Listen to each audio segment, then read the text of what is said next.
kilpailu julkistettiin. Ei hauskasti Suvin kanssa oltiin bileissä ja ruvettiin sitten puhumaan snoukkaamisesta. Ja jotenkin se niinku ruvettiin miettimään, että miten me niinku saatais itse uutta kipinää tähän meidän niinku rakkaaseen harrastukseen. Ja tää ollaan niinku yli 10 vuotta lajia harrastettu, mutta jotenkin se on junnannut paikoillaan. Ja sitten me ruvettiin siellä miettimään, että no hei, tyttösessarit. Ja näistä bileistä ehkä 2 viikkoa niin yliopiston mailin kautta tulee, että hei, mun tapahtumakilpailu suunnittelee oman näköisessä snoukka-tapahtuma.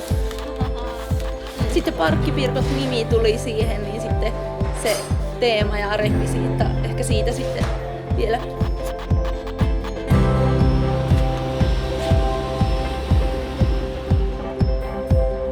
Eli ollaan Sappeen miniparkilla laittamassa vähän emännille paikkoja kuntoon. Huomenna Parkkipirkko-tapahtuma.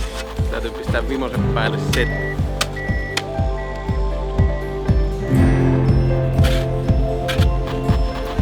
Joo, meillä oli ne tietyt jutut, että ehkä vaikka mietittiin sitä, että tavallaan ei ehkä haluttais rajata sitä sukupuolta, mutta tiedettiin omasta kokemuksesta, että se, että kun voi silleen tyttöporukaa vetää, niin se tuo tietysti tietynlaisen semmoisen tunnelman.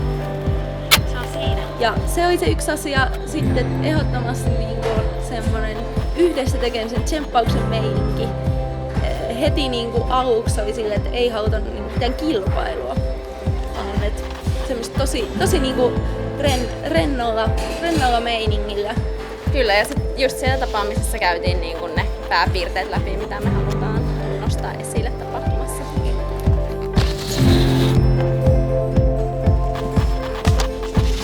Mun mielestä tosi hyvin. Mulla oli ainakin koko päivän ajan ihan älyttömän hyvä fiilis ja on edelleen. Ja jotenkin syttyi se kipinä uudestaan niin laskemisen. Tai ehkä just se, että niin kun nyt kun sai näitä oppeja, niin nimenomaan haluaisi pitää yllä.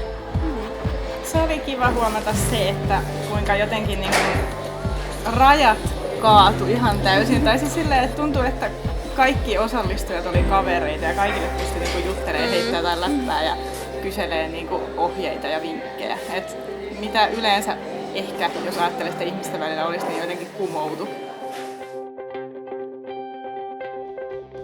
Kiitos Sappe! Kiitos Veikkaus! Parkkipirkot kuittaa!